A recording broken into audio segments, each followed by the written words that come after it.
तो योद्धाओं, आपने आज का करंट अफेयर देखा होगा क्रेजी जी के ट्रिक से। उससे 2 क्वेश्चन आज बनते हैं स्पोर्ट्स सेक्शन से। क्वेश्चन आप लिखोगे कि performance of Indian athlete in Olympic, women athlete, performance of women athlete in Olympic, महिला खिलाड़ियों द्वारा ओलंपिक में किया गया प्रदर्शन को बताइए। 8 नंबर का सवाल बनाइए और एक चार्ट बना के उन्होंने इसके आंसर्स बताए हैं, उसको भी लिखने की कोशिश करिए। सेकंड क्वेश्चन होगा शूटिंग खेल के बारे में बताना है, शूटिंग खेल का इंट्रोडक्शन और ओलंपिक में भारतीय खिलाड़ियों द्वारा, भारतीय शूटर द्वारा किए गए परफॉर्मेंस या उपलब्धियां या जीते गए मेडल के बारे में बताइए। तो ये दूसरा क्वेश्चन होगा और इसके आंसर भी आज के वीडियो में आपको मिलेंगे, तो उसको देखिए और उसको लिखिए और ये दोनों आप आंसर लिखेंगे। ये आपका पेपर 7 पार्ट 2 स्पोर्ट्स वाला पोर्शन को आपको कवर करेगा। कई लोग स्पोर्ट्स में वीक होते हैं, तो ये सारी चीज़ें अगर हम लोग साल भर थोड़ा थोड़ा करते जाएंगे तो देखना आपका स्पोर्ट्स बहुत स्ट्रांग हो जाएगा। खास करके लड़कियां जिनका स्पोर्ट्स वीक होता है और लड़के भी जो भी सिर्फ क्रिकेट में इंटरेस्ट रखते हैं, बाकी स्पोर्ट्स में नहीं रखते, वो ये सब अगर रेगुलरली करते जाते हैं तो हम लोग के आंसर्स भी प्रिपेयर होते जाएंगे और फिर बाद में चीज़ों को ढूंढने में मेहनत भी नहीं करना पड़ेगा। तो ये चीज़ें आप करिए आज। इसके अलावा इकोनॉमिक्स का एक टॉपिक है सिडबी और आईडीबीआई, ये 2 बैंक होते हैं। तो गवर्नमेंट के ये 2 बैंक हैं। सबसे मैं थोड़ा सा इंट्रो बता दूं तो सिडबी का फुल फॉर्म होता है small industrial development bank of India, SIDBIA, SIDBI, SIDBI, SIDBI. IDBI के सामने एस लगा दिया तो एक बैंक हो गया आईडीबीआई बैंक और उसके सामने एस लगा दिया तो बन गया क्या, सिडबी। तो आईडीबीआई बैंक होता है जो बड़े उद्योगों को लोन देता है और सिडबी मतलब स्मॉल, तो ये स्मॉल उद्योगों को लोन देता है। तो दोनों में यही बेसिक डिफरेंस होता है आईडीबीआई और सिडबी में। आईडीबीआई शायद 1964 में बना था, सिडबी शायद 1990 के आसपास बना था और सिडबी का हेडक्वार्टर शायद लखनऊ में है और आईडीबीआई का मेरे को याद नहीं है, शायद दिल्ली के आसपास होगा। तो आपको क्या करना है, ये इकोनॉमिक्स के आपका प्रीलिम्स में इंपॉर्टेंट हो सकता है, मेंस में तो नहीं, लेकिन प्रीलिम्स में आपके लिए ये क्वेश्चन बन सकता है कि आईडीबीआई का उद्देश्य क्या है, कब स्थापना हुआ, इसका हेडक्वार्टर कहाँ है। उसी प्रकार सिडबी कब बना, इसके क्या कार्य हैं और इसके कहाँ पे हेडक्वार्टर है। तो ये 3 चीज़ें दोनों बैंक के बारे में आप अपनी कॉपी में ज़रूर लिख लेना। तो ये आपका प्रीलिम्स के लिए ये इंपॉर्टेंट होगा और ये अच्छा कंटेंट हो सकता है आपके लिए। इसके अलावा मैथ्स की प्रैक्टिस टेस्ट मैंने आपको कल दिया था, मेरे ख्याल से बहुत लोग पूरा नहीं कर पाए हैं, तो आज भी आप दिन का समय लीजिए और उसको कंप्लीट करने की कोशिश करिए। मैं उसको लेक्चर आपको प्रोवाइड करता हूँ शाम तक, उसको देखिए और एक कॉपी बनाइए और मैथ्स का वो जो मिक्सचर वाला टॉपिक है उसको कंप्लीट करने की आपका टारगेट होगा। मैं मेंस में मिक्सचर डायरेक्टली नहीं लिखा हुआ है, लेकिन मिक्सचर से क्वेश्चन बहुत सारे बनते हैं, दूध मिलाया पानी मिलाया, और ये थोड़ा कंफ्यूजन टॉपिक होता है। तो वो वीडियो देखिए, क्वेश्चन को सॉल्व कीजिए और एक कॉपी बना लीजिए। तो मैथ्स का ये वाला टॉपिक इस वीक हमारा रहेगा, तो ये आप करने की कोशिश करेंगे। फिजिक्स हमारा आज हम लोग ख़त्म कर चुके हैं। आपने फिजिक्स चैप्टर 1, चैप्टर 2 और चैप्टर 3 तीनों पढ़ लिया है। चैप्टर 1 के ऊपर टेस्ट हो चुका है, चैप्टर 2 और चैप्टर 3 के ऊपर आज हम लोग टेस्ट लिख लेते हैं। इस तरीके से आज के डेट में हमारा फिजिक्स कंप्लीट हो जाएगा। शाम तक आपको बायोलॉजी के नोट्स मिल जाएंगे, आप उसको प्रिंट करा लेना। कल से हम लोग फिर बायोलॉजी के लिए स्टार्ट करते हैं। बायोलॉजी की हमारी स्टडी हम लोग को की कल से स्टार्ट हो जाएगी। इस तरीके से हमारा साइंस जब बायोलॉजी ख़त्म होगा तो ख़त्म हो जाएगा। फिर हम लोग या तो फिर पॉलिटी स्टार्ट करेंगे या तो इकोनॉमिक्स स्टार्ट करेंगे, जो भी आप बता देना। कमेंट में भी बताना कि आप लोग क्या चाहते हो, फिर उसको हम लोग स्टार्ट करने की कोशिश करते हैं।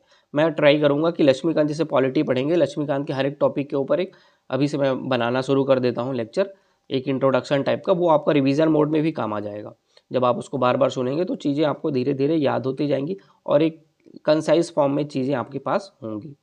तो वो भी हम लोग ट्राई करते हैं। पॉलिटी और इकोनॉमिक्स में भी मैं मेरी थोड़ी इकोनॉमिक्स अच्छी है, तो मैं आपको इकोनॉमिक्स में भी चीज़ें आपको आसान करके बता सकता हूँ। और बाकी जो डेली रूटीन में हम लोग कर रहे हैं बहुत सारे सब्जेक्ट, वो भी हमारा हो रहा है, वो भी आप उसको रूटीनली फॉलो करते रहेंगे।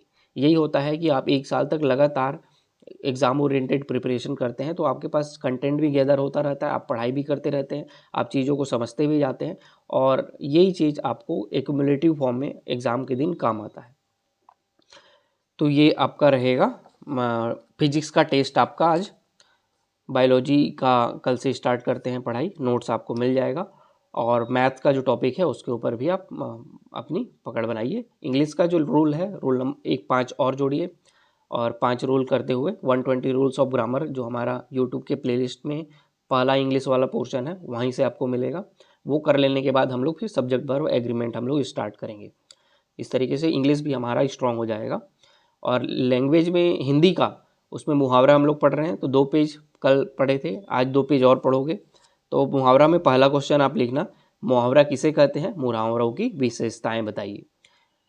ये 4 नंबर में आ चुका है क्वेश्चन, तो आप इसमें लिखो मुहावरा किसे कहते हैं, मुहावरों की विशेषता बताइए।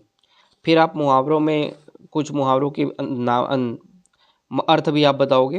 पहला आप लिखना कि अंगारों पर लौटना, अंगारों पर लौटना, अचरा पसारना, अन्न जल उठना, अन्न जल उठना, अंधों में काना राजा, अथ से इति तक, अक्ल का दुश्मन, अक्ल का दुश्मन, अंधेरे में रखना, अंगार सिर पर धरना,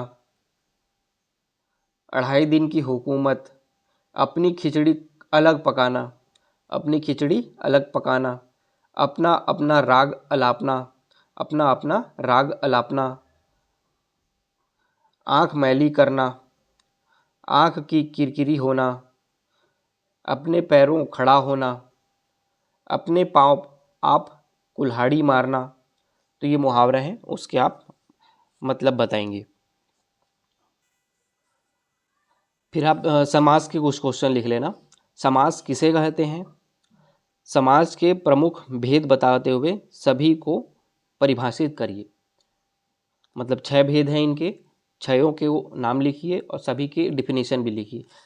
कुछ देखना आप इसमें समास में क्या होता है, प्रथम पद प्रधान होता है, कुछ में मध्यम पद दोनों पद प्रधान होता है, कुछ में उत्तर पद प्रधान होता है, कुछ में दोनों पद प्रधान नहीं होंगे, कोई तीसरा पद प्रधान होता है। तो ये सारी डिफिनेशन आप लिखोगे, ये मेंस के लिए इंपॉर्टेंट है। समास किसे कहते हैं, समास के प्रमुख भेदों के नाम बताते हुए उसे परिभाषित करिए। इसके बाद दूसरा क्वेश्चन होगा संधि और समास में अंतर लिखिए, संधि और समास में अंतर लिखिए। फिर आपका अब मैं बता रहा हूँ उसके समास विग्रह करके समास के नाम बताना है आपको। पहला होगा साफ साफ, भरपेट,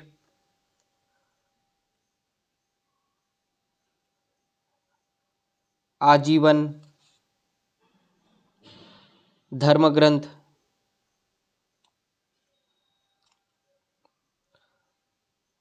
गगनचुंबी, मरणासन्न, दुखार्त, रसभरा, हथकड़ी, मार्गव्यय, युद्धाभ्यास, भयभीत, नेत्रहीन, शक्तिहीन, मरणोत्तर, मरणोत्तर, युद्ध क्षेत्र, राजकुमार, श्रमदान, राजभवन, पशुबलि, पुरुषोत्तम, हरफनमौला, नरोत्तम, दानवीर, कुलश्रेष्ठ,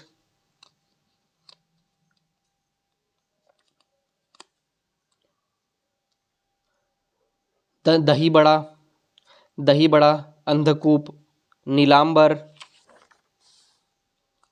महाकवि, मुख्यमंत्री, कमल नयन, ग्रंथ रत्न, लौह पुरुष, मुख कमल, कीर्तिलता, चारपाई, दुराहा, सतसई, पंसेरी, चतुर्वेद, अठन्नी, पंचामृत, घी शक्कर, अमीर गरीब, थोड़ा बहुत, वेद पुराण, मोटा पतला, कमल नयन, चक्रपाणी, दिगंबर, महावीर, वीणापाणी, शैलपुत्री। तो इन सब के आप समास के अर्थ बताओगे, कौन से समास हैं ये भी बताओगे। जो आपको बोला सारे क्वेश्चन आपके समास के होंगे, करेंट अफेयर के जो क्वेश्चन बताया वो सब लिखेंगे। ये सब करने के बाद फिर आपका आज आपका टेस्ट होगा फिजिक्स का, वो लिखो। 12 बजे क्वेश्चन मिलेगा, 6 बजे तक आपके आंसर जमा हो जाने चाहिए। जो ऑफलाइन वाले हैं चेक कराने के लिए आप लाइब्रेरी आ जाएंगे और चीज़ें हम लोग इस तरीके से आसानी से करते रहेंगे। टेस्ट जब होता है मैं बोलता हूँ उससे पहले आपके वो टॉपिक्स एक बार 5 बार और पढ़ने का प्रयास करिए। जब भी मैं बोलता हूँ आज टेस्ट है मतलब क्या हुआ, अभी ये वाला टॉपिक जो भी टॉपिक का टेस्ट है उसको 5 बार पढ़ फिर से पढ़िए और क्वेश्चन आएगा तो लिख लीजिए। ये चीज़ें ही आपको बाद में काम आएंगी। तो अभी आपका टेस्ट है, अभी वीडियो आप देख रहे हो, तुरंत वीडियो ख़त्म करो और जाके फिजिक्स के चैप्टर 2 और चैप्टर 3 को फिर से 5 बार पढ़ो और फिर टेस्ट लिखना स्टार्ट करो। ठीक है, मिलते हैं कल एक नए टारगेट के साथ। आज के लिए थैंक यू।